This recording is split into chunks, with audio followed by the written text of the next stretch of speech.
On sent que les puissances des ténèbres sont anéanties. On sent que l'enfer est en train de trembler. Le diable n'a pas aimé ce jour et il ne l'aimera pas dans les minutes qui viennent davantage, parce que c'est le jour de la visitation de quelqu'un.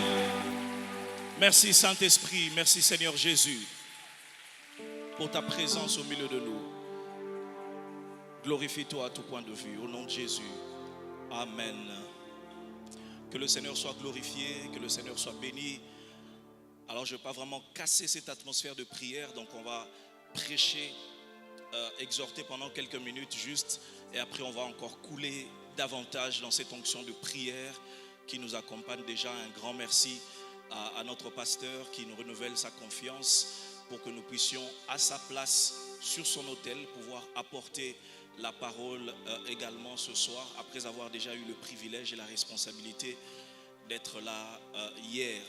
Un grand merci au pasteur Julio, à tous les différents responsables ici présents, et que le Seigneur bénisse chaque personne qui est venue avec la soif de voir Dieu pendant et à nous. Alléluia. Alors lisez avec moi quelques textes des Écritures rapidement.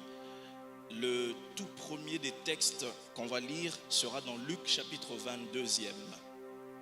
Luc chapitre 22, je prendrai quelques versets, versets 9 à 12 et 21 à 24.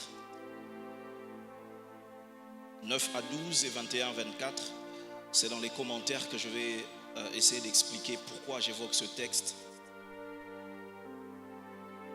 Luc chapitre 22, versets 9 à 12 et 21 à 24. La Bible déclare, qu'est-ce que je dis? Luc 22, sorry. Ok, Luc chapitre 22, versets 9 à 12 et 21 à 24. La Bible déclare, ils lui dirent, ce sont les disciples qui parlent à Jésus. Ils lui dirent, où veux-tu que nous la préparions? Il s'agit de la Pâque. Jésus a demandé à ses disciples de préparer la Pâque. Ils lui dirent, où veux-tu que nous la préparions? Il leur répondit, voici, quand vous serez entrés dans la ville, vous rencontrerez un homme portant une cruche d'eau. Suivez-le dans la maison où il entrera. Et vous direz au maître de la maison, le maître te dit, où est le lieu où je mangerai la Pâque avec mes disciples? Et il vous montrera une grande chambre haute, meublée. C'est là que vous préparez la Pâque. Il vous montrera une grande chambre haute. Quelqu'un dit après moi, une grande chambre haute.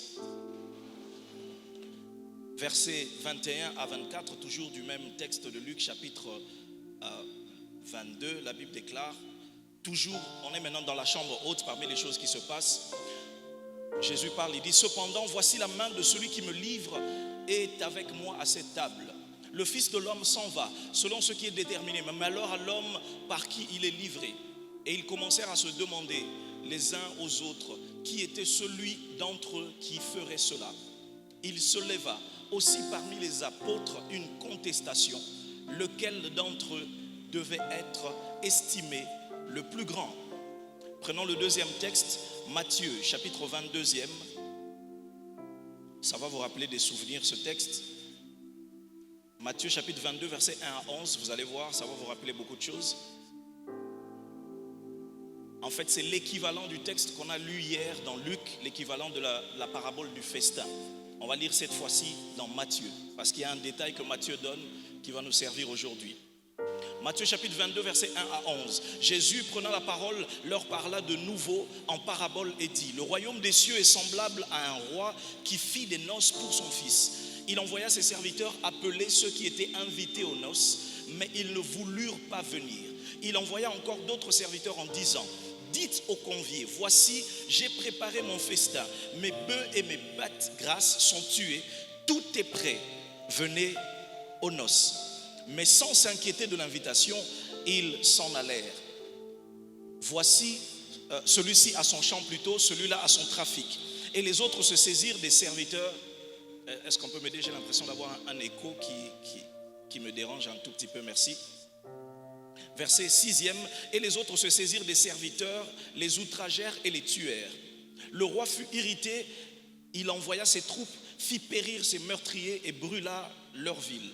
Alors le roi dit à ses serviteurs, les noces sont prêtes, mais les conviés n'étaient pas dignes. Waouh! Allez donc dans les carrefours et appelez aux noces tous ceux que vous trouverez. Ses serviteurs allèrent dans le chemin, rassemblèrent tous ceux qui s'y trouvèrent, tout ce qu'ils trouvèrent, méchants et bons, et la salle des noces fut pleine de convives.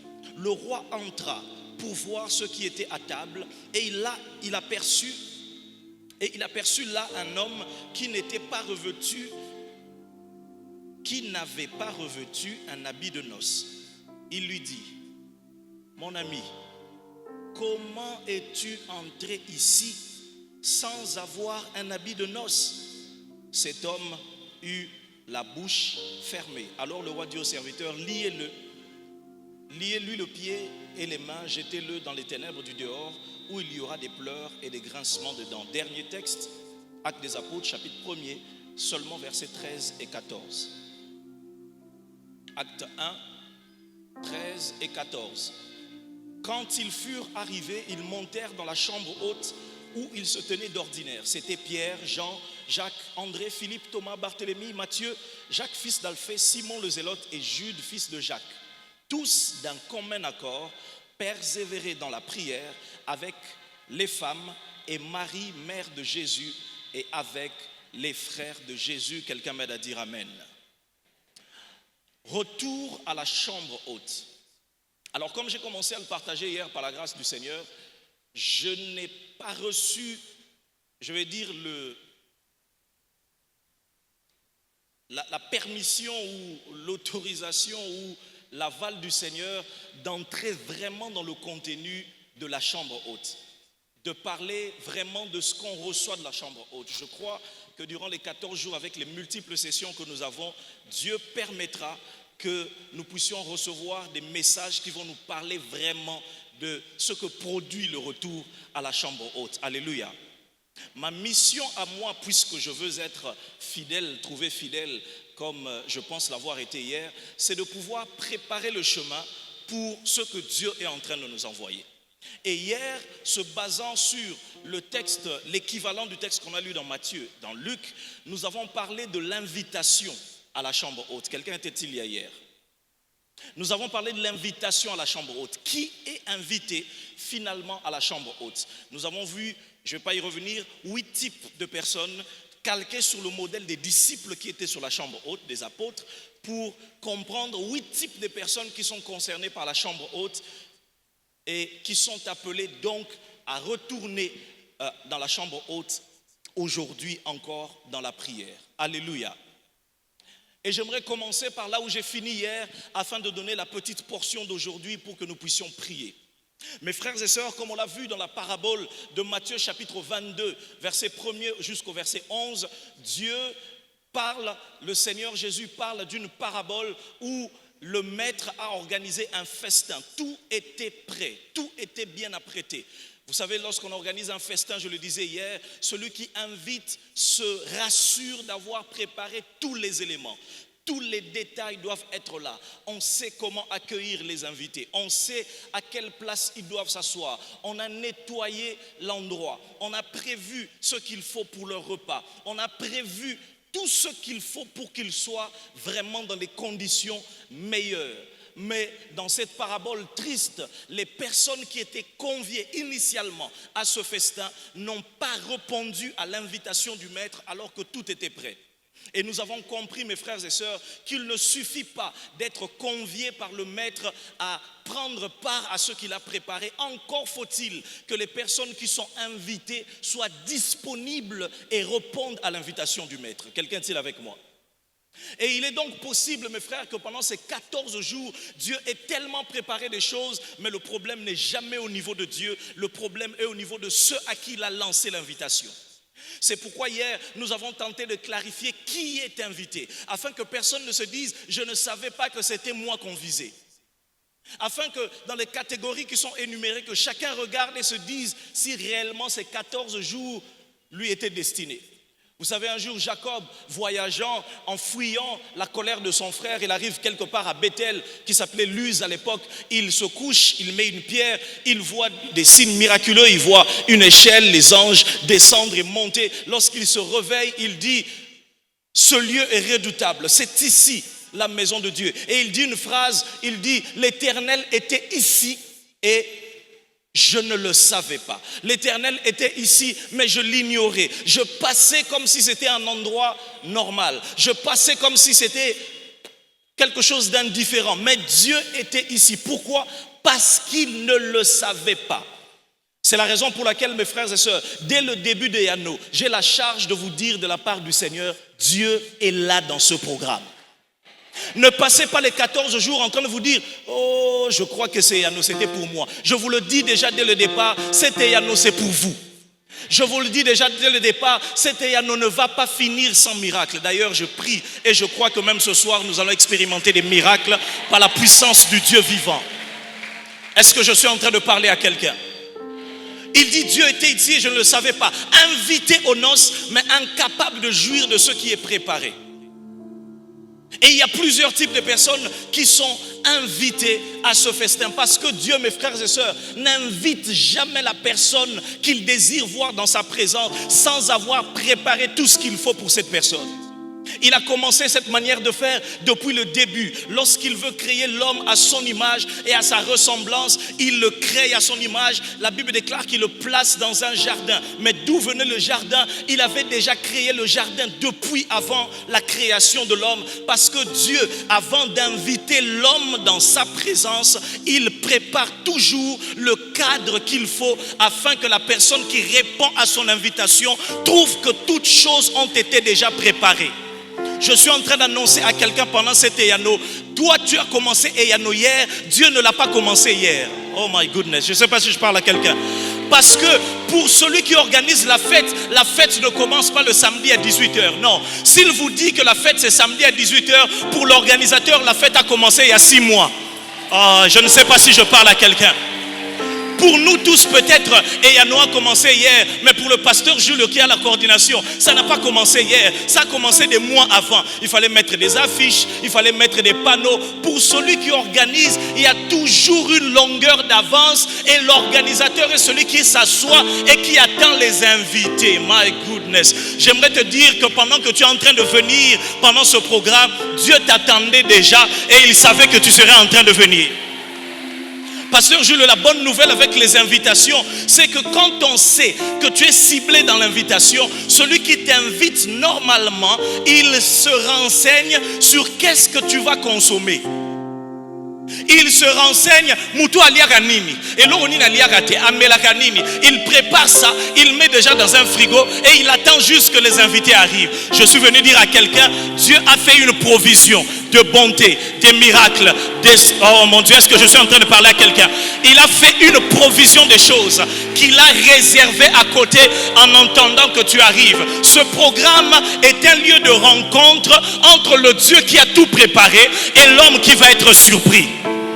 Ce n'est pas étonnant parce que la Bible parlant de ces choses dit déjà que ce sont des choses que l'œil n'a point vues, que l'oreille n'a point entendu, donc des choses nouvelles, mais la Bible déclare que ce sont des choses que Dieu a préparées. Toute nouveauté de l'homme est une préparation déjà passée du Dieu qui voit les choses depuis l'éternité. Est-ce que je suis en train de parler à quelqu'un? Cela est pareil également. Lorsque Saül est en train de chercher les ânesses de son père, il concerte avec son serviteur, il arrive auprès du prophète Samuel, il se dit, ok, on va demander aux voyants, on va demander à Samuel où se trouvent les ânesses, mais la Bible déclare qu'un jour avant, l'Éternel avait parlé à Samuel et lui avait dit, demain à 7h, je vais t'envoyer quelqu'un que tu vas oindre pour roi. Parce que Dieu avait un rendez-vous avec Samuel, Dieu a précédé les choses. Et Samuel s'est même permis de donner des instructions au cuisinier en disant, telle partie de la nourriture, mettez ça à part jusqu'à ce que cette personne-là vienne. J'aimerais dire à quelqu'un, il y a un miracle frais qui était mis à côté, qui n'attendait que toi et ta famille pendant ce programme.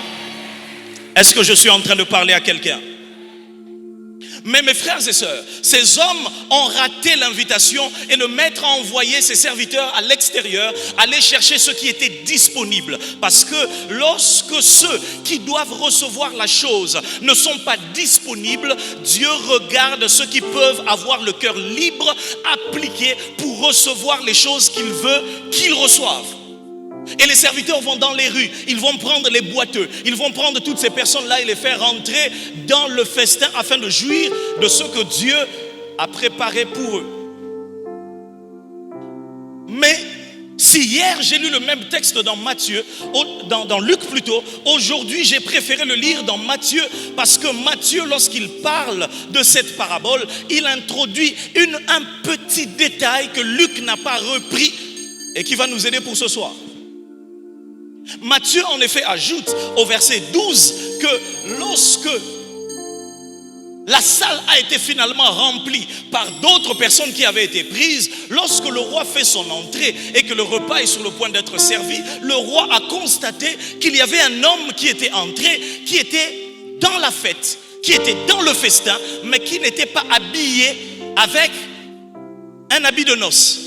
Verset 12 de Matthieu 22, la Bible déclare que le roi lui dit: mon ami, comment es-tu entré ici?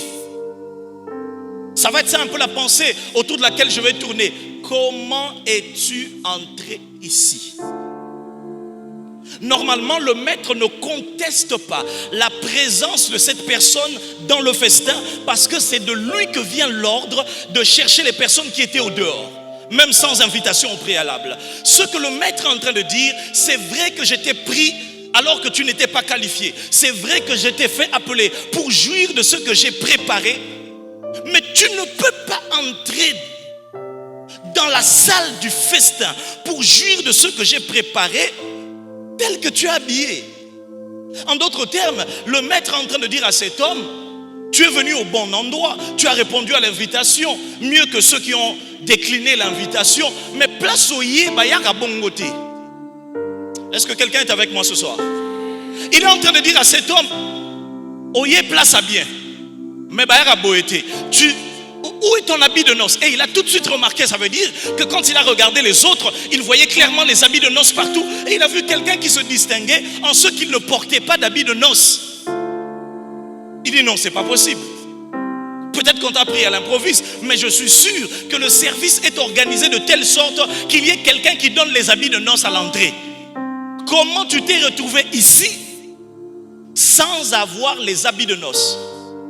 Et la mission que Dieu m'a donnée pour ce soir, toujours sans entrer vraiment dans la chambre haute, mais comme pour préparer le chemin. Si hier c'était de savoir qui doit entrer dans la chambre haute, ce soir Dieu m'a demandé de parler à quelqu'un sur comment on entre dans la chambre haute.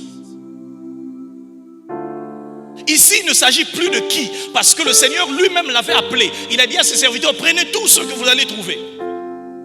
Mais le problème du maître ici, ce n'est pas l'identité de la personne, mais c'est sa manière d'être. Est-ce que quelqu'un est avec moi?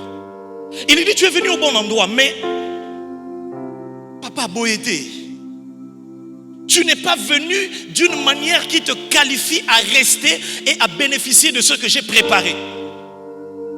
Mes frères et sœurs, de la même manière, la chambre haute est un lieu de prière, est un lieu de surnaturel, est un lieu de miracle, est un lieu où l'on jouit de la grâce de Dieu. Mais il y a une manière, il y a comme un vêtement de noces à porter avant d'entrer dans la chambre haute. Celui qui ne se conforme pas, celui qui ne comprend pas la manière d'entrer dans la chambre haute, il sera comme cet homme qui entrera avec l'invitation du maître, mais qui ne goûtera jamais à ce qui est préparé, qui sera mis dehors alors qu'il était au même endroit que tous les autres. Je refuse dans le nom de Jésus qu'après 14 jours que nous sortions de Yano 14, certains ayant goûté à ce que Dieu a préparé et d'autres comme chassés par le maître parce qu'ils n'avaient pas revêtu ce qu'il fallait. Je me suis souvent demandé, qu'est-ce qui fait en sorte que nous venons tous ensemble dans la présence de Dieu, tous ensemble dans des moments comme ça? Vous allez vous rendre compte que certains sortent en ayant comme reçu quelque chose, d'autres sortent toujours affamés. Je suis sûr que quand on l'a chassé et qu'il est sorti, on lui a demandé: mais c'était comment? Il dit: ah, c'était bien. Mais pourquoi toi tu sors avant comme ça? Ah,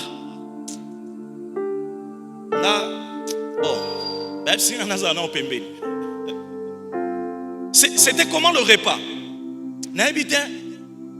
Bon, maintenant, protocole, c'est grave. Vous savez, à la fin du festin par le roi, certains sortent avec de l'expérience, avec un ventre plein. D'autres sortent avec des histoires, des odeurs seulement. Je refuse que tu fasses partie de la catégorie de ceux qui sortent de la présence de Dieu avec des histoires non expérimentées parce que tu as été mis à la porte pour des faux d'habits de noces. Quelqu'un comprend de quoi on parle?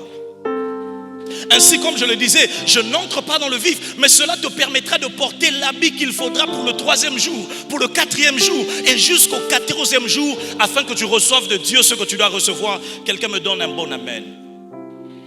Alors, où trouver les caractéristiques de ce vêtement de noces? Prenez ça comme une expression comme ça imagée tirée de cette parabole. Où trouver les caractéristiques de ce vêtement de noces qui correspond au retour à la chambre haute? Comment on entre dans la chambre haute? Pas besoin d'inventer. Retournons dans la Bible vers les apôtres qui étaient entrés dans la chambre haute. Comme hier, c'est 2 que sont venues les caractéristiques de 8 personnes qui ont besoin de la chambre haute. Et aujourd'hui, nous allons retourner encore vers eux. Si hier nous avons parlé de 8, aujourd'hui je suis assez gentil, on ne parlera que de 5. Alléluia. Alléluia. Comment entrer dans la chambre haute? Numéro 1.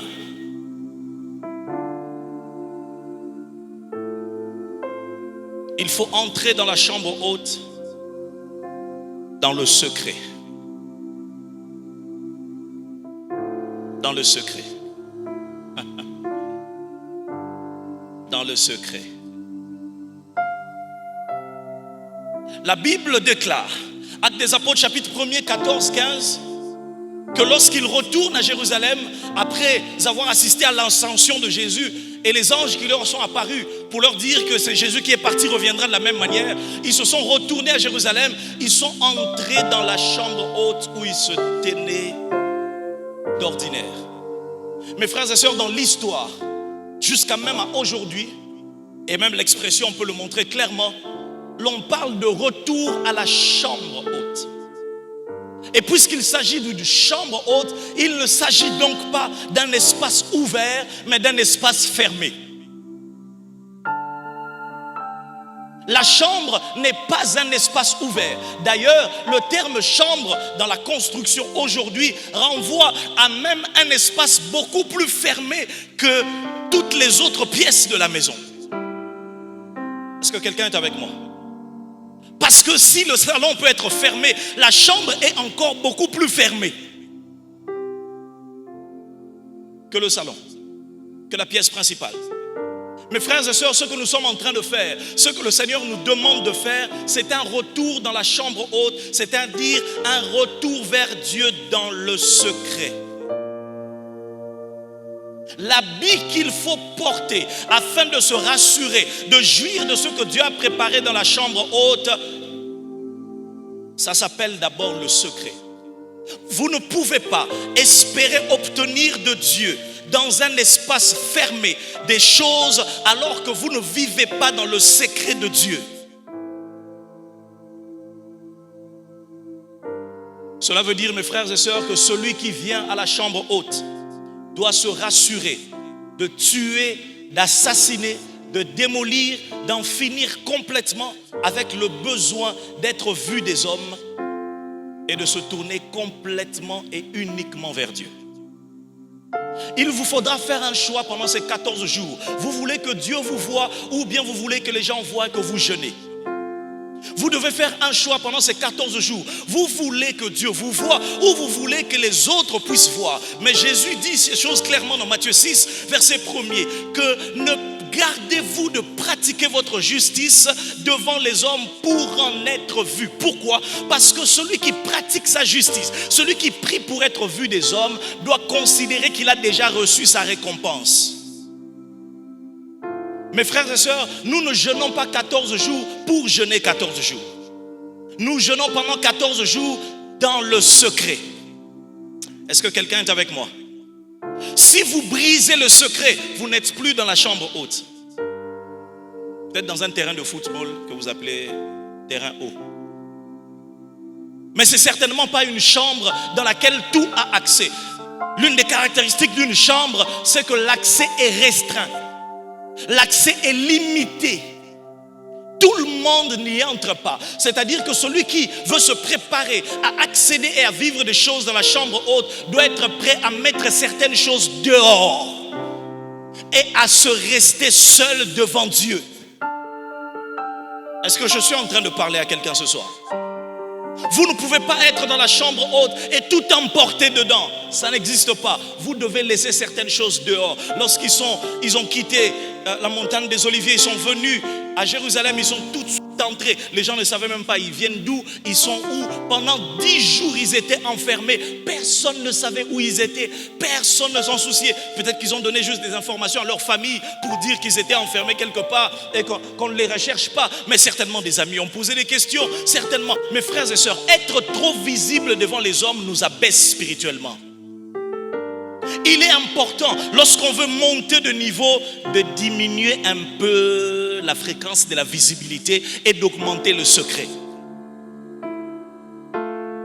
Mes frères et sœurs, celui qui vit dans le secret de la chambre haute, c'est celui qui refuse de faire du bruit devant les hommes afin que le Dieu de la chambre haute lui réponde par le bruit de Actes chapitre 2 verset 1er. Ceux qui font trop de bruit pendant qu'ils prient, je ne parle pas du bruit que fait le fait de la prière, je parle du bruit de la chair, d'autres actions ou d'autres façons de faire qui n'ont rien à voir avec la prière. Celui qui fait trop de bruit rend silencieuse l'action de Dieu.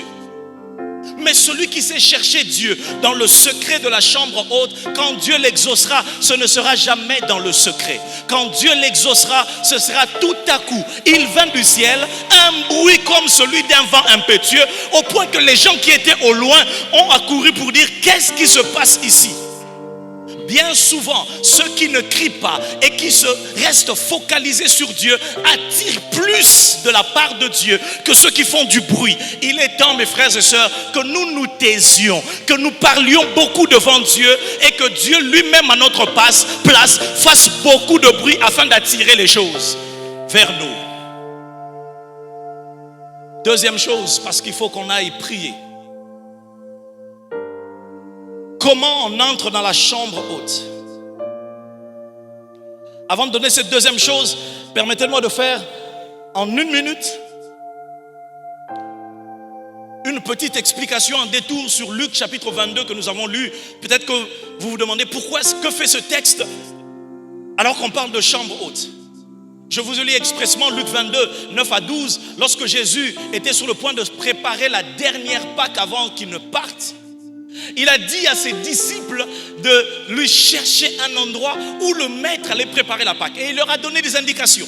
Il a dit, quand vous serez en ville, vous trouverez un homme qui porte une cruche, suivez-le, et vous allez trouver un endroit là où vous allez célébrer la Pâque. Et la Bible dit clairement, noir sur blanc, que cet endroit dans lequel ils devaient aller célébrer la Pâque et où ils ont célébré la Pâque, c'était une chambre haute, grande et meublée. Quelqu'un dit amen avec moi. Quelqu'un dit amen avec moi.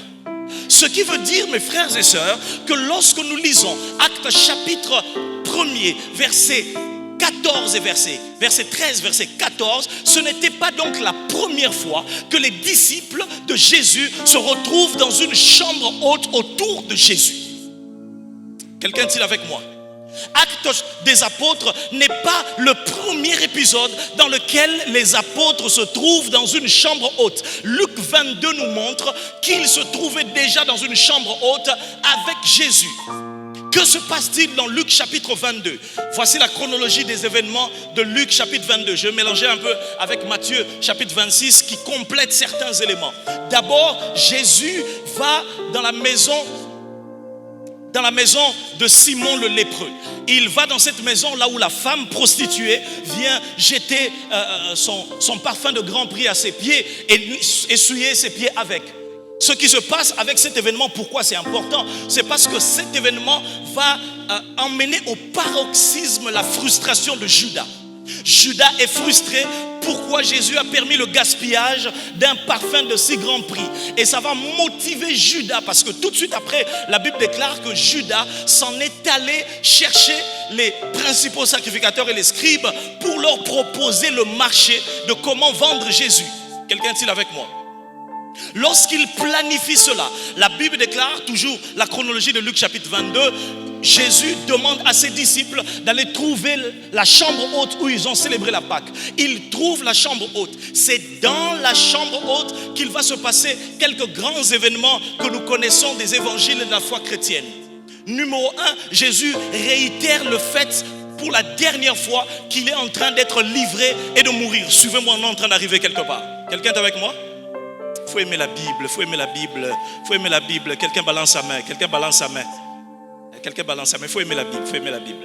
Jésus rappelle, numéro 1, que bientôt il va mourir. Il rappelle encore l'annonce de sa mort. Numéro 2, Jésus annonce un peu plus clairement cette fois qu'un de ses disciples va le trahir. Quelqu'un est avec moi?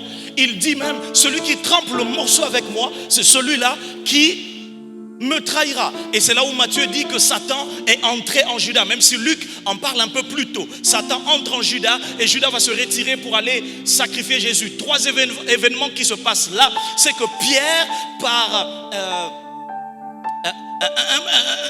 on va dire un petit orgueil, va dire, Seigneur, même si tous t'abandonnent, moi je ne t'abandonnerai pas. Moi je resterai fidèle. Et c'est là que Jésus lui dit, petit, écoute, avant que le coq même ne chante, tu vas régner 3 fois que tu ne me connais pas. Et la Bible déclare, pasteur Julio, que lorsque ces événements sont passés, Jésus prend ses disciples, ils quittent la chambre haute, ils vont sur la montagne des Oliviers, où ils chantent des cantiques. Et c'est là que Jésus va prier au jardin de Gethsémane.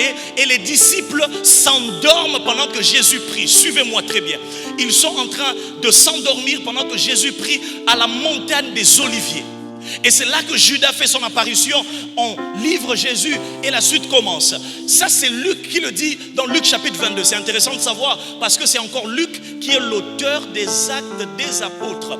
Et quand vous regardez la construction, mes frères et sœurs, du début des actes des apôtres, Luc, j'ai l'impression qu'il met les événements afin que nous voyions qu'il y a un parallélisme entre la fin des événements de Luc 22, le départ de Jésus, et le début des événements des actes des apôtres. Car mes frères et sœurs, si les choses dans Luc 22 ont suivi le cours comme ceci, il y avait d'abord la chambre haute, il y a eu la montagne des Oliviers, il y a eu le départ de Judas, et il y a eu le départ de Jésus qui était arrêté pour être crucifié. Dans les actes des apôtres, la courbe maintenant est inversée. Il commence les actes des apôtres par parler du départ de Jésus. Non pas pour être arrêté, mais pour aller au ciel. Mais le départ de Jésus au mont des Oliviers, là où même il avait été arrêté. Et si dans Luc, ils étaient partis de la chambre haute au mont des Oliviers, dans Actes des apôtres, ils partent du mont des Oliviers, ils retournent maintenant vers la chambre haute. Quelqu'un dit après moi, retour vers la chambre haute. Mais si la première fois, pasteur Julio, ils étaient partis de la chambre haute à la montagne des Oliviers en train de dormir pendant que Jésus priait, cette fois ils ont compris la leçon. Lorsque maintenant le schéma inverse se produit et qu'ils quittent de la montagne des Oliviers pour rentrer vers la chambre haute, les gars se disent, la première fois on avait dormi. Maintenant on a compris la leçon, il n'y a plus à dormir ici. Pourquoi je vous dis tout ça? Pour vous dire ces 2 dernières choses avant qu'on prie. Comment entrer dans la chambre haute? Numéro 2, dans la crainte de Dieu et en accord avec les autres. Pasteur, tout ça pour ça? Oui, pour ça. Comment entrer dans la chambre haute? Dans la crainte de Dieu et avec les autres. Pourquoi, mes frères et sœurs? Parce que acte 2, comme je l'ai dit, n'est pas la première fois qu'ils connaissent la chambre haute. La dernière fois qu'ils avaient été dans une chambre haute, ils avaient d'autres prédispositions de cœur, ils avaient une autre façon de faire et il y a eu d'autres types de résultats.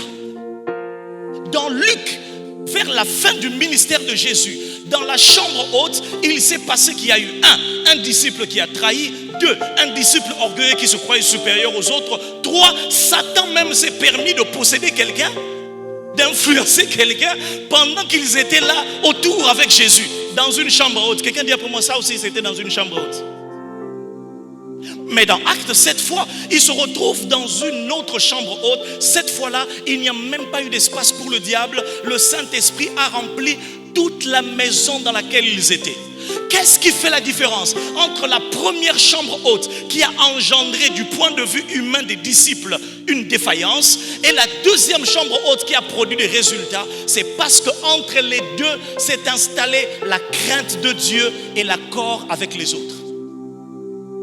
Car dans leur première chambre haute, tout ce qui les intéressait, c'était de savoir qui était le plus grand. J'aimerais dire à quelqu'un qui vient dans cette chambre haute, comme en préparant le chemin, avant d'entrer dans la chambre haute, il est important de nettoyer son cœur, de le libérer de toute pensée mauvaise, parce que sinon, si Dieu exauce les prières de la chambre haute, venant des cœurs qui ne sont pas transformés, l'exaucement va créer beaucoup plus de problèmes que des problèmes qu'il y avait avant. Parce que si le feu descend sur ceux qui veulent être le plus grand, 3000 âmes ne seront pas gagnées. Il y aurait une bataille entre 120 pour savoir qui parlera le jour de la Pentecôte. Mes frères et sœurs, pourquoi je vous parle de ces choses? Je vous parle de cela pour vous dire que si nous ne préparons pas nos cœurs comme préalable, l'exaucement des Yano risque de nous faire des dégâts. Parce qu'il y a une chose avec la prière de la chambre haute, c'est que personne ne maîtrise la dimension de la flamme que Dieu va mettre sur la tête de l'autre. Mes frères et sœurs, nous sommes ici en train de prier, mais vous ne connaissez pas les prières de votre voisin. Vous ne savez même pas ce que Dieu peut faire. Si vous n'avez pas le cœur libéré, son exaucement peut vous faire mal au cœur.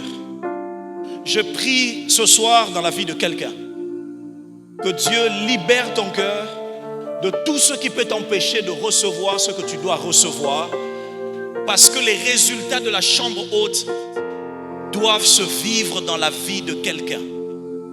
Parce que dans la chambre haute, Dieu répond par le feu, mais Dieu répond aussi dans une dimension de grâce, mes frères et sœurs. Tenez compte, ils étaient dans la chambre haute, ils avaient prié. Comme j'ai dit, parallélisme, Luc 22 et Actes des Apôtres, Judas était parti justement d'Actes des Apôtres en pourvoi au remplacement de Judas. Mais vous vous rendez compte que pendant qu'ils sont là dans la chambre haute, pendant qu'ils sont en train de prier, pendant qu'ils pourvoient même au remplacement de Judas, en mettant un autre apôtre à la place, quelque part dans les rues de Jérusalem, il y a un homme qui n'est même pas dans cette chambre haute, qui ne viendra même pas s'associer dans cette chambre haute, même pas dans aucune autre qui suivra avec eux. Un homme, lui, qui respire le meurtre et la menace. Il y a un homme, lui, qui est attaché aux doctrines. Il s'appelait Saul de Tarse.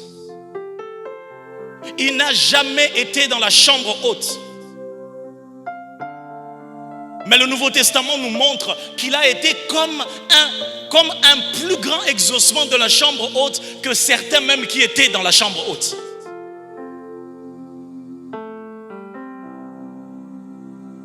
Comment entrer dans la chambre haute? Avec un cœur libéré. Avec un cœur libéré. Avec un cœur libéré. C'est là où vous verrez que contrairement à Actes chapitre 2, lorsque l'Esprit descend et que le Seigneur répond à la prière de la chambre haute, la Bible déclare qu'ils se mirent à parler en d'autres langues, mais cela n'a fait que fortifier l'Église qui a gagné les âmes et à laquelle Jésus a ajouté les âmes qui étaient gagnées. Mais un peu plus tôt dans l'histoire, quand vous lisez dans Genèse chapitre 11, vous verrez des hommes également qui étaient mis ensemble dans ce qu'on appelle la tour de Babel. Ils étaient aussi ensemble comme dans Actes des Apôtres. Ils voulaient tous aussi voir Dieu, comme dans Actes des Apôtres. Il leur a été donné aussi, pasteur Jules, de parler des différentes langues, comme dans Acte 2. Mais la seule différence, dans Acte 2, la multiplicité des langues les a réunis pour un objectif commun. Mais dans la tour des Babel, la différence des langues les a séparés et ils n'ont pu rien faire. Pourquoi? Parce que leur cœur n'était pas tourné vers Dieu. Si les cœurs ne sont pas tournés vers Dieu, quand Dieu va exaucer avec la multiplicité des bénédictions à gauche et à droite, la langue différente que va parler ton voisin risque de commencer à déranger ton cœur.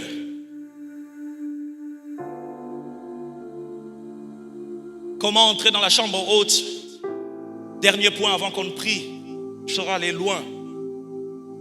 C'est là où j'aimerais revenir un peu, parce que c'est ça qui va nous conduire à prier. Église, je vous en supplie, écoutez-moi. J'aimerais revenir un peu sur Matthieu 22.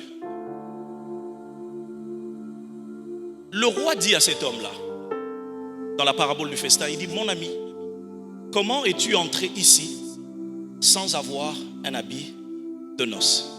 Comment entrer dans la chambre haute? Dernier point, c'est avec foi en la toute capacité de Dieu. Si vous n'entrez pas dans la chambre haute en croyant en la toute capacité de Dieu, vous ne jouirez pas de ce que Dieu a préparé dans la chambre haute. Regardez ce que c'est. Le maître dit à cet homme. Il dit, je t'ai invité, d'accord. Mais j'ai un problème avec toi. C'est que tu es venu dans ma maison. Tu es venu dans ma présence. Mais tu continues à t'habiller comme si tu étais à l'extérieur. C'est-à-dire que tu es entré dans la présence du roi. Tu t'attends à recevoir quelque chose de lui, mais tu as gardé ton vêtement initial, ton système de pensée, ton attitude. Tu veux que le festin du roi s'adapte à ta manière de venir, au lieu que ce soit toi qui t'adapte à celui qui t'a invité. Le roi veut dire à cet homme, quand on vient chez moi pour manger ce qui est à moi, il faut prendre mes habitudes et agir comme moi je le demande, pas comme toi tu veux. Pourquoi cet homme était habillé comme ça? Parce que il y a la tarabongo. Et voici la grande chose qui nous empêche de vivre les bénéfices de la chambre haute, c'est qu'on vient devant le Dieu capable de tout, mais l'on ne veut pas, pasteur Julio, entrer, diluer notre système de pensée et la glisser sous la connaissance de la toute-puissance de Dieu. Et on veut conditionner Dieu à démontrer sa divinité en respectant nos règles à nous que nous avons fixées. C'est-à-dire, par exemple, là, je vais vous dire quelque chose. Par exemple, qui nous a dit qu'il y aurait certainement plus d'activité de l'esprit dans la session du soir qu'à la session de midi? Qui nous a dit ça? Sans que l'on ait dit ces choses, notre façon de réfléchir, notre façon d'aborder Dieu, nos habits du dehors avec lesquels on vient, on amène ça devant Dieu, on dit, Dieu, adapte-toi à ce que j'ai porté. Le maître dit non, ça ne se passe pas comme ça. Mon ami, ici, ezalaka bongoté. Non, je suis malade, mais il faut prier pour les malades comme ça. Vous savez, quand vous entrez dans la présence du roi, adaptez-vous à ce que le roi dit. Et dans la présence du roi, quelquefois, on peut être guéri parce qu'on s'est levé et on a crié Alléluia. Non, moi je ne peux pas crier Alléluia. Mes frères et sœurs, bayaka na présence ya roi ndenge yo lingite. Ezana ndenge ye asaleli makambu po ezala. Si vous emmenez votre système et que vous voulez que Dieu obéisse à votre système, c'est que Papa Kali doit être là pour vous imposer les mains. Heureusement que le Saint-Esprit est en train de te dire, calmos, il n'y a rien à rater. C'est le système des hommes qui empêche aux gens de vivre les bénéfices de la chambre haute. Mes frères et sœurs, le système des hommes est un frein au miracle. Le système peut nous dire qu'avant qu'il y ait miracle, il faut une grande action où les gens commencent à tomber de partout. C'est là où il y a des miracles. Non, mes frères, j'ai découvert dans la Bible et même par la grâce de Dieu, un peu par l'expérience, que Dieu peut opérer des miracles comme ça. À l'occasion de rien. Je suis venu dire à quelqu'un, quand tu viens dans la présence du roi, porte son habit. Et l'habit dans lequel on entre dans la présence de Dieu, ça s'appelle ceci. Hébreux chapitre 4, approchez-vous avec assurance du trône de la grâce. Tu ne peux pas venir devant le trône de la grâce. C'est que la solution à 2 jours. Nani a yebisio au fixé 2 jours pendant qu'il peut le faire tout de suite maintenant là. Je ne sais pas si je suis en train de parler à quelqu'un. Qui te dit, mes frères et sœurs, que si l'on prie maintenant, tu verras la guérison demain? Tu peux la voir tout de suite. D'ailleurs, j'ai pris que tu la vois tout de suite. Oh, est-ce que quelqu'un est avec moi? Est-ce que quelqu'un est avec moi? Je pense, permettez-moi de donner, allez, on parle de chambre haute, on parle de miracles, on parle d'action de l'esprit. Et mes frères et sœurs, c'est des choses à expérimenter. C'est des choses à expérimenter qui dépendent juste de notre foi et de notre capacité à pouvoir nous libérer devant Dieu. Je finis par cet exemple que j'ai déjà sans doute raconté ici. Il y a quelques mois, je vais dans un magasin d'habits. Je devais prendre quelque chose, pas pour moi. J'arrive quelque part pendant que je suis en train de regarder ce que je devais prendre. Il y a une des, on va dire quoi, les vendeuses, les personnes qui travaillent là, qui racontait à sa collègue, qui disait, elle avait un œil un peu fermé comme ça, qui disait, en fait, j'ai très mal à l'œil parce que cette nuit, j'ai rêvé que je me battais contre quelqu'un et quelqu'un m'a donné un coup. Dès que je me suis réveillé, cet œil-là ne s'ouvre pas et je sens qu'il y a comme un truc à l'intérieur qui me marche. Et j'étais là, je faisais le cours, j'entendais comment cette personne disait, magasin d'habillement. Grégory n'était même pas là pour jouer au clavier.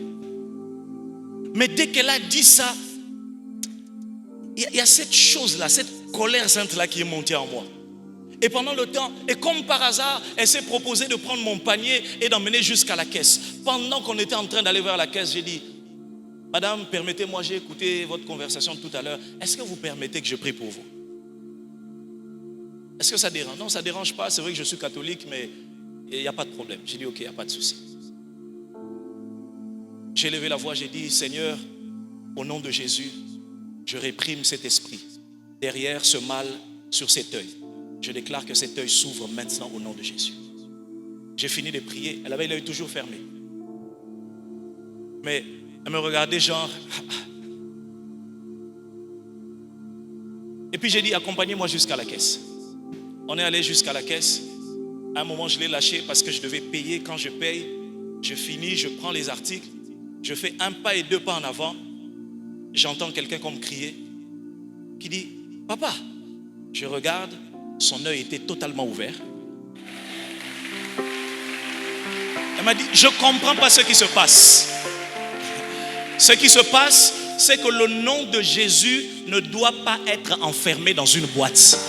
J'ai refusé un Dieu qu'on ne peut pas expérimenter.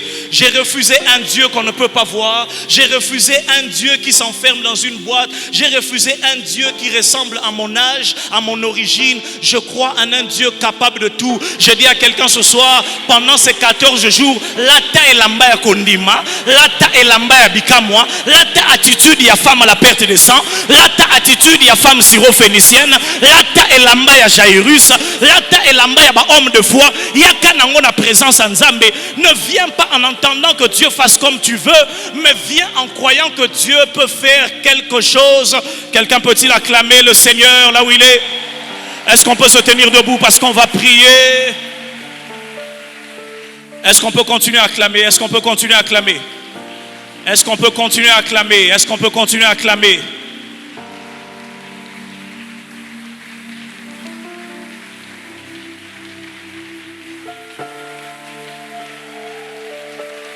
Venez avec moi, on va prier, on va prier, on va prier. J'aimerais que quelqu'un acclame. Pendant que vous acclamez, Matissa Kondima, et l'oko est déjà possible avec Dieu. Commence à voir déjà la possibilité. Parce que la foi, c'est voir dans l'invisible. Commence à voir cela déjà. Commence à voir, commence à voir, commence à voir. J'aimerais que pendant pendant 1 à 2 minutes, avant qu'on commence à prier pour les différents cas, j'aimerais que tu acclames, tu dis Seigneur, Nalati et Lamba ya kondima, Nalati et Lamba o esalaka ke, o pesa batuba miracle. Mes frères et sœurs, tous ceux qui ont reçu de Christ des miracles dans son ministère, ceux qui sont venus vers Christ, ils avaient une attitude particulière. Miracle ya raté, yo vandi na ndenge na yo, o sambela na ndenge na yo, o luaka na ndenge na yo, o tele makasoko lingi, o beta maboko net o beta raté, net boy, o ko tele maté, o ko beta maboko te, o lingi miracle trouvé on a charisme na yo. Miracle ya ka bongote, miracle ya ka bongote. Dans la chambre haute, on s'adapte au Dieu du ciel, on s'adapte à celui qui fait tout. Même s'il fabrique la boue pour mettre sur tes yeux, ne dis pas oh c'est sale, ne dis pas oh c'est bizarre. Dieu peut avoir des voix comme bizarres, mais il sait ce qu'il fait. Est-ce que tu peux acclamer le Seigneur? Est-ce que tu peux acclamer le Seigneur? Yango moni nzambe alekisaka ba miracle moko na babiloko ezaneti inutile batu bazo balukaka Jericho et miracle pour lakisa bango miracle eza kondima. Est-ce que quelqu'un peut acclamer? Fais-moi monter cette foi. Fais monter la foi, fais monter la foi. Quelqu'un doit croire, quelqu'un doit croire, quelqu'un doit croire. J'aimerais dire à quelqu'un, si on croit, dans les 5 minutes qui suivent, on va expérimenter des miracles ici.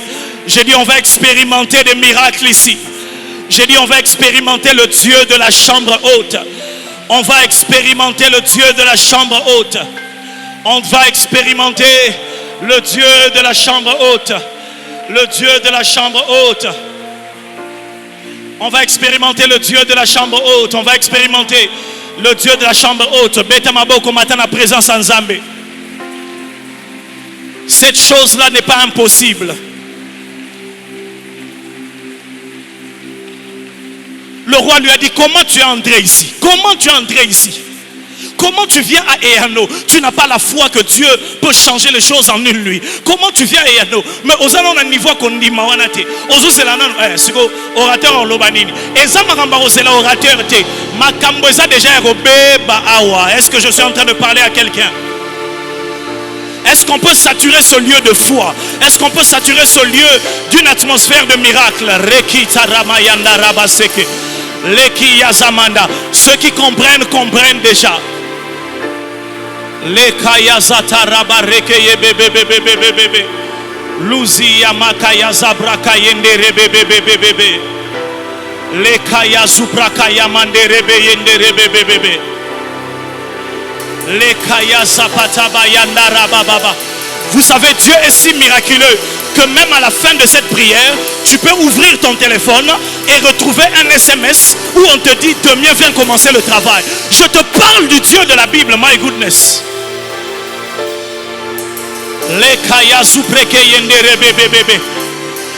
Tous ceux qui ne croient pas au surnaturel sont priés de nous laisser faire Eyano tranquillement. Tous ceux qui croient aux choses logiques seulement, tous ceux qui ne croient pas au miracle, tous ceux qui croient que le naturel suffit, laissez-nous faire Eyano. Parce que la chambre haute, c'est pour le surnaturel. Non, les ténèbres ont assez régné dans ta vie. Trop c'est trop, trop c'est trop. C'est le temps du changement ce soir. Ça a assez duré. Les lots, quelque chose est en train d'arriver dans la vie de quelqu'un. Il y a toujours un jour où il y a le tout à coup. Où il y a le tout à coup.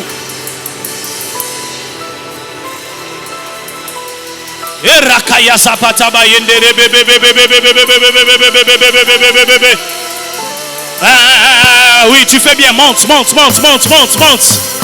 Monte, monte, monte.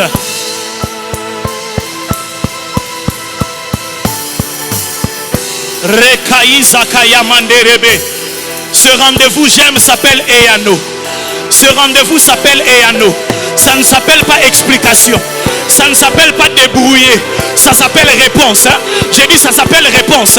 En mathématiques, quand on te donne un exercice, ce que le prof attend, c'est la réponse. Même si tu fais beaucoup de calculs, à tout ton d'ici brouillon, ce que trouver réponse finale, au kozwa pointé. Et ça, session ya Eyano. Nzambaye pour la ça juste pas quelques agitations. Ce n'est pas juste pour avoir des chaleurs. C'est pour de véritables Eyano.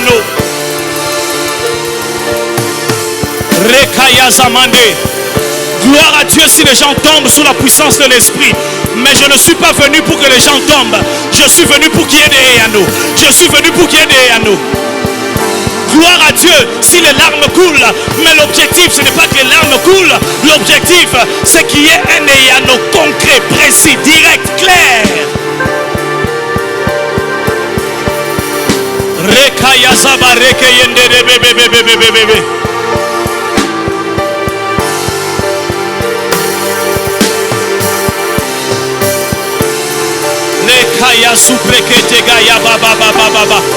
Quelque chose est en train d'arriver à la parole éternelle. Quelque chose est en train d'arriver. Quelque chose est en train d'arriver. Quelque chose est en train d'arriver. Nous parlons de la chambre haute, le lieu où les yeux s'ouvrent pendant que tu pries. Tikanzamba fongolo misu. Tikanzamba koti sayo. Na dimension parole de connaissance. Na dimension à prophétie. Na dimension à vision et révélation. Quelqu'un doit soupirer après ces choses. Rekia zapata bayendere bebe. Lekaya zaprakaya mandere bebe. Oui. Vas-y, monte. Ne te laisse distraire par rien du tout. Continue que l'on distraire yoté.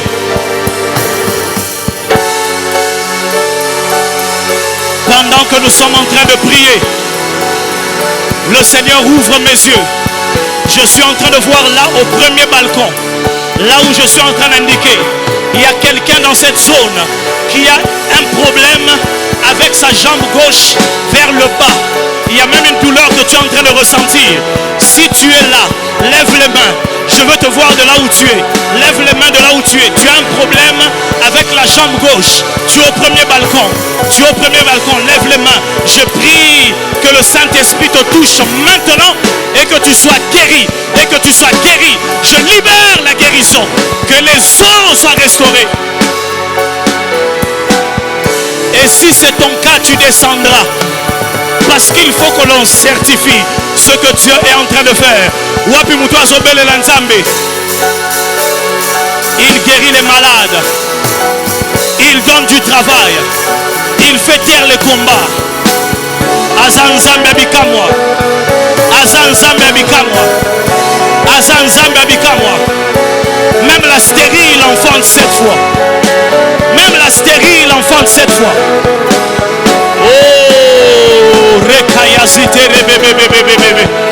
Je suis en train de voir quelques-uns qui vont être maintenant touchés par la puissance de Dieu. Qui vont être touchés par la puissance de Dieu. Là derrière, dans le nom de Jésus. Dans le nom de Jésus. Dans le nom de Jésus. Quelqu'un est en train de recevoir. Quelqu'un est en train de recevoir. Quelqu'un est en train de recevoir la puissance de Dieu sur lui. La puissance de Dieu sur lui.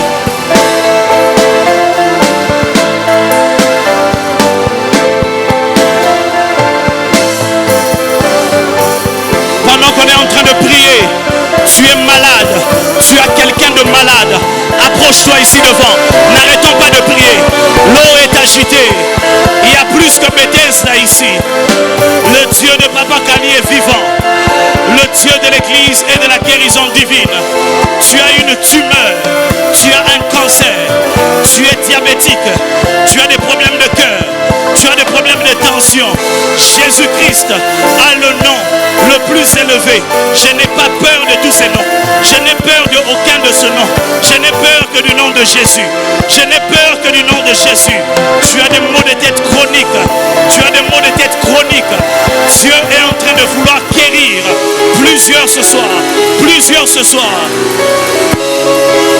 Tout ce que Dieu demande à quelqu'un, c'est la foi. C'est la foi.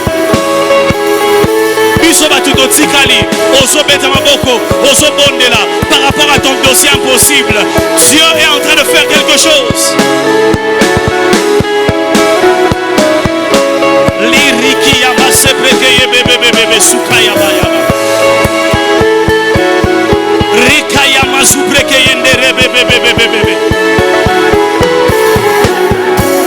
Il peut guérir même les problèmes des os. Même les problèmes des os. N'a-t-il pas pas dit à Ézéchiel, fils de l'homme, prophétise sur ces eaux. La parole prophétique d'un homme de Dieu peut remettre les ossements à sa place. My goodness.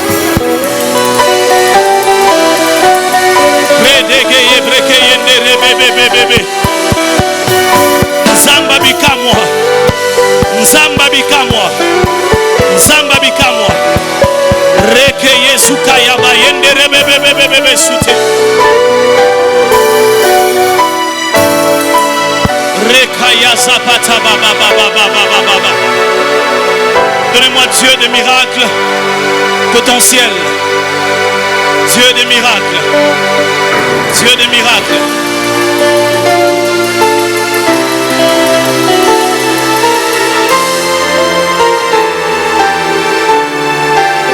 Voici les miracles qui accompagneront ceux qui auront cru. En mon nom, ils chasseront les démons. Ils imposeront les mains aux malades. Et les malades seront guéris. La stérilité est une maladie. Les maux de tête chroniques sont une maladie. L'hernie est une maladie. Et elle peut être guérie. Elle peut être guérie. Rekayazama. Toi qui es devant, j'aimerais que tu lèves les mains. J'aimerais que tu lèves les mains pendant que tu pries.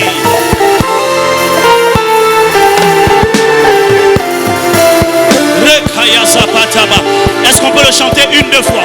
Chantons ce refrain avec la chorale. Une fois, chantons-le. Dieu des miracles, Dieu des miracles. Chantons-le tous comme une prière. Crie-le.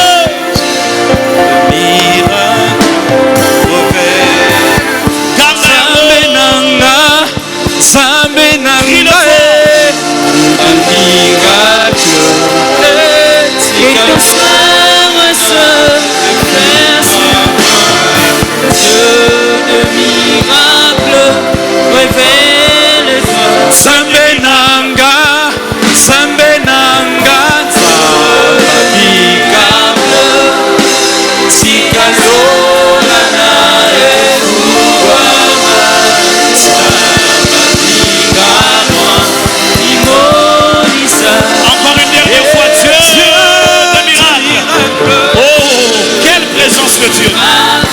Quelle présence de Dieu. Ton ciel s'est ouvert sur moi et Dieu de miracle révèle-toi.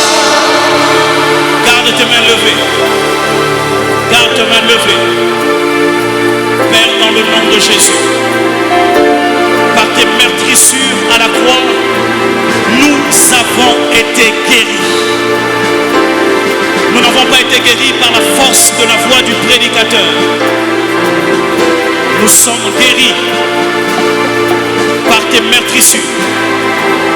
C'est pourquoi j'élève ma voix maintenant. Je prie et j'ordonne à toute maladie, maladie de peau, maladie de cœur, cancer, diabète, maux de tête, sciatique, maladie identifiée ou pas, maintenant au nom de Jésus de Nazareth, je prie que la maladie quitte les corps. Je prie que la maladie te quitte maintenant. Je prie que la maladie te quitte maintenant. Je suis en train de menacer la douleur, toute forme de douleur, de la plante des pieds jusqu'au sommet de la tête. Maintenant, dans le nom de Jésus, que ces douleurs te quittent au nom de Jésus. Je dis que ces douleurs te quittent au nom de Jésus. Toi qui es venu devant pour quelqu'un, tu n'es pas venu pour toi. Je prie maintenant au nom de Jésus que le Dieu de la chambre haute, le Dieu de la chambre haute, le Dieu des miracles, répande maintenant un miracle. Reçois la guérison maintenant. Reçois la guérison maintenant. Reçois la guérison maintenant. Au nom de Jésus. Et partout il y a des démons. Oh, partout il y a des démons. Partout il y a des esprits. Derrière ces maladies, je prie maintenant. Je prie maintenant. Je prie maintenant. Est-ce qu'un responsable peut s'approcher par ici? Je prie maintenant au nom de de Jésus, au nom de Jésus, au nom de Jésus, que ces démons s'en aillent au nom de Jésus.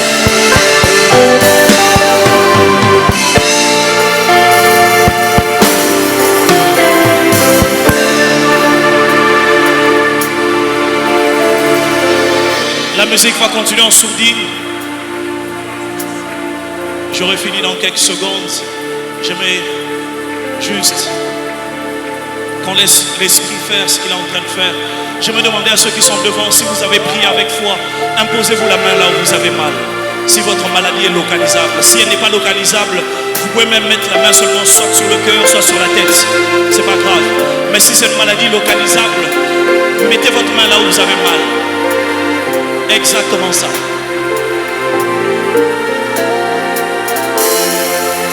Et recevez cette guérison, recevez cette guérison. Recevez cette guérison.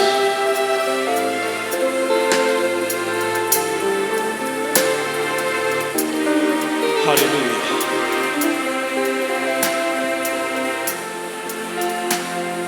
Dans un élan de confiance à la parole de Dieu et de foi en ce que Dieu est capable de faire, je me demandais à tous ceux qui sont devant et qui ont prié, si votre maladie était visible et caractérisée par une douleur, cherchez-moi cette douleur-là. Si vous la voyez, si c'était comme un bouton, comme quelque chose, vérifiez, vérifiez, si vous pouvez vérifier. Vérifiez là où vous êtes. Vérifiez là où vous êtes. Et pour nous édifier, nous tous, si vous constatez que quelque chose s'est vraiment passé, que vous ne ressentez plus la douleur, ou qu'une masse a disparu, vous allez lever votre main. Si vous constatez qu'il y a un changement, vous allez lever votre main.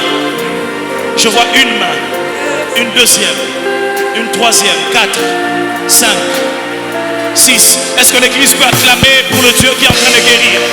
Vérifie la douleur et confirme, confirme, confirme.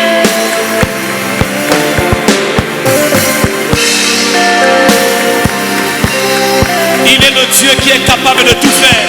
Il est le Dieu qui est capable de tout faire. Il est le Dieu qui est capable de tout faire. Il est le Dieu qui est capable de tout faire. Il ne dépend même pas d'un homme. J'étais moi-même dans un hôpital lorsqu'il me disait je guérirai les malades par toi. J'étais moi-même dans un hôpital lorsqu'il me disait je guérirai les malades, parce que ça ne dépend pas de l'homme, ça dépend de Jésus-Christ.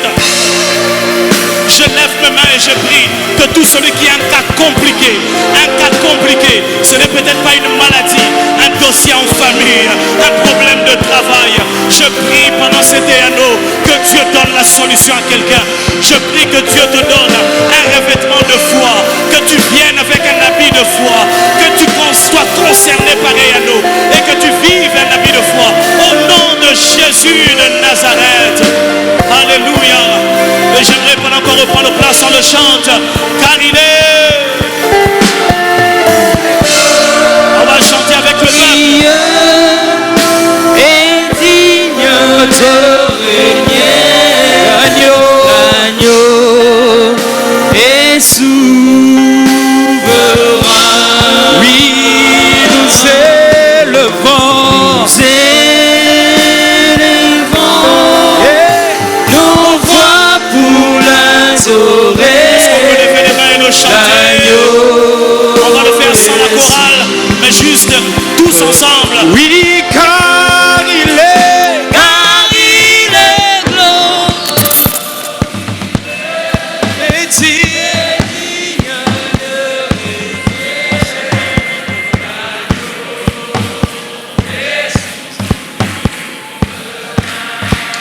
Oui, nous